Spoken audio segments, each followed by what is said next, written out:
Man, very rarely do you sit down with a really tight friend that you've known for a long time when you're live at the SHOT Show, but this time I am Ryan Busbice.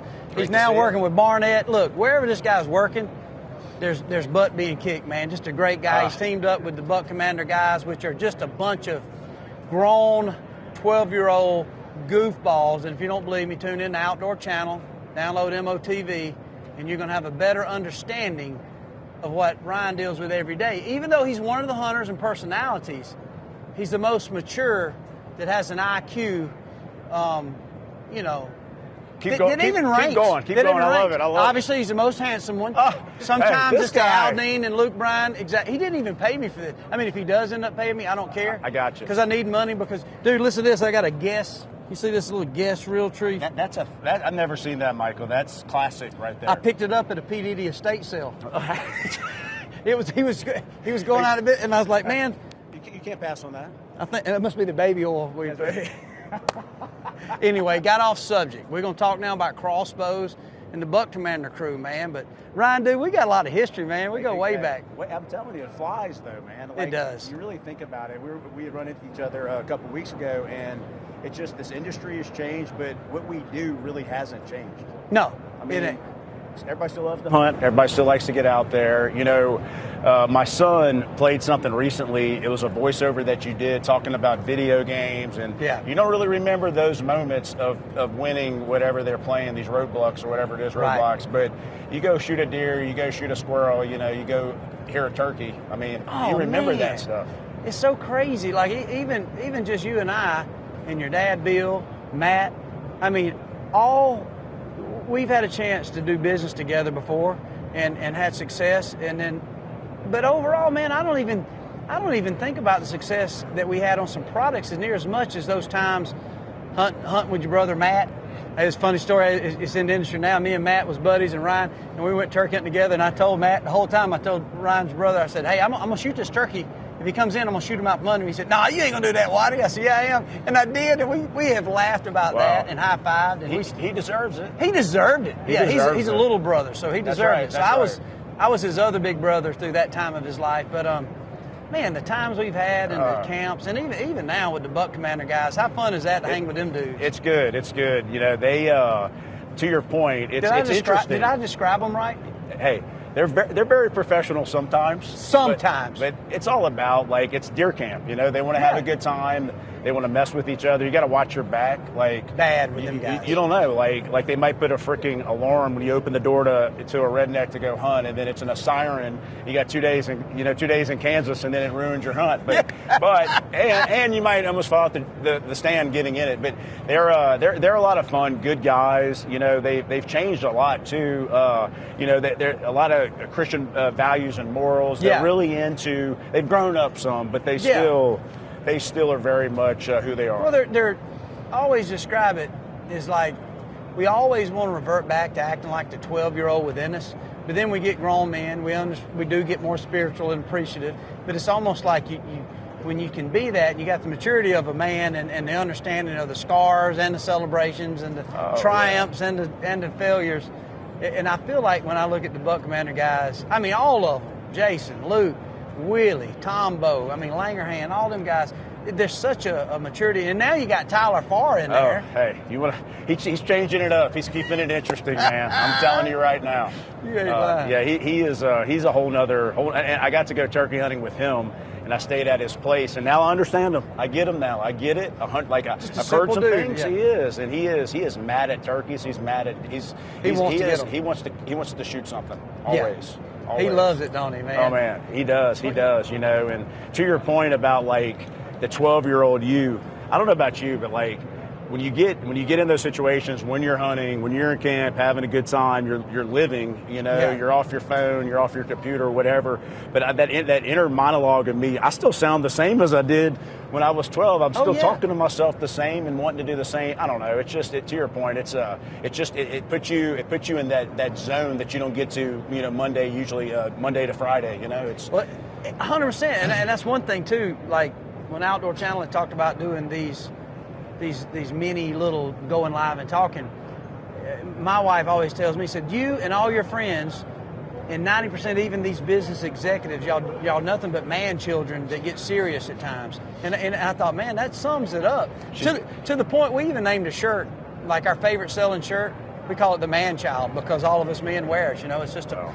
But yeah, she's got it figured out. She's on to it. She's on to it. You know, one of my favorite, to your point about shooting that bird under my brother, which again was well deserved. But you and I had hunted maybe the next year, and I knew who you were and how serious.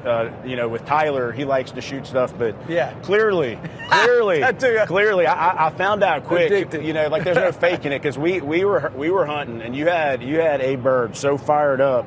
And, you know, I was hoping to get a shot because, you know, compared to you, I'm way behind.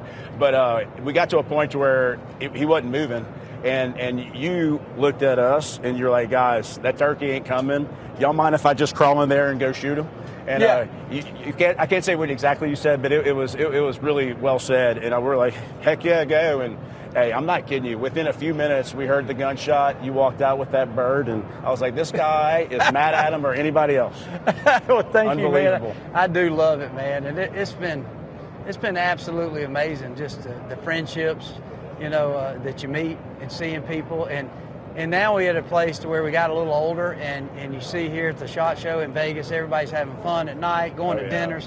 Sometimes they get long, and we get worn, and that's when we realize we are getting older. But at the end of the day, man, it's amazing. This whole industry is just made up of good time, good, solid men and women. And, you know, we make mistakes. We own up to them. Keep moving forward. And it's amazing. And on a serious note, dude, you just took back over the whole Barnett brand and just got that. Now, y'all just acquired that not long ago. Is that correct? Correct. So David Barnett's my business partner. So his dad founded it. Started legendary. It. Legendary. It's 1962, and Fred Bear of crossbows, in my opinion. Well, thank you. I appreciate that. And then so he and I teamed up again. We just celebrated 60 years, and you know they're changing. You know, crossbows are getting lighter, more narrow. We launched a new one this year called the Raptor T-Rex, and it has a silent decock, so you could cock it and decock it. With nice. Yeah. So a lot of people without having you don't fight. Yeah, none of that. Or people get worried, like you know, I got to shoot it to decock it. But really cool. We got some new pistol crossbows. We call them the Demon series. And they're more for recreational shooting. Right. But if you see it, you're going to be like, I got to have one of those. Pretty cool. So you need to come get you one. But no, it's fun, man. It's we're back to our roots, family run. There's a lot of, you know, which is fine. That's what makes the world go around. Private equity type stuff in every industry. Yes. And I was a part of that for a while. And like, I didn't know what the heck a board was. I never had a board, you know, but I experienced that. But getting back to the roots and being family run is pretty awesome. I was going to say, it feels like probably throwing all shackles off because, you know, who's the board? You the board. That's right. Exactly. That's right. You and Mr. Barnett. That's right. That's right. That's nice. I enjoy that part of Bone Collector. Sometimes in growth, you almost slow down so you can kind of have more control, more opportunity to call the shots and, you know, and to be able to say no at times and walk away so you can still enjoy life. And so 100%. You've done a hell of a job of managing that, Ryan. You know, it's funny as a friend, but as also just looking in and seeing what you've done. You know, anything we've ever done together, we've made memories, and I would say 98% of the time had success, and I think that's more than just the brand you represent. That says a lot about you. Oh, well, likewise to you, man. You changed everything a bunch of times in this industry, and I was firsthand. I mean, I remember road trips. I remember you did that, and all of a sudden everybody was filming the airports they were going through, everything they did, and then whenever you think that's going to be the thing, when you guys did Bone Collector, it was, and it's still, I mean, how many years now, and it's still so relevant? It's crazy, unbelievable, man. Well, I mean, and to give people a little bit of history, it was Ryan and his brother Matt. We sat down at a little sports bar, I'll never forget, and kind of give you a little history on Ryan. Flexcon game calls, obviously Wild Game Innovations and all that stuff. I mean, Ryan had just started, man. You had to be not long out of college, I would imagine. I started Wild Game. I was mixing feed on my stove in my apartment. Yeah, so just trying to figure out concoctions. And they had picked up Flexstone, and we sat down and had, if you had recorded the meeting, it was like a bunch of young kids getting ready to go play football and get our own little football team, and we did. And soon after that, from the Thunder Chicken Decoy to that grunt call, that's still one of the best grunt calls it is. ever. It is that original. what do we call it? It was The butt collector. The butt collector. That's right. I have people come up to me at shows now, and I'll go to a consumer show, like I'm going to Dixie Deer Classic here in a month or so. I promise you, I'll have people bring a butt collector up for me to sign. It was amazing. It was amazing, man. It is. That's what I have in my pack right now. That's unbelievable. And that was Ryan. That was literally started in a little bitty a sports bar. I forget where it was. We might have been in Indianapolis somewhere. I think it might have been. It might have been. Yeah, I think it was. It was ATA, I believe. Dang right, I think it was. Yeah, feels like yesterday.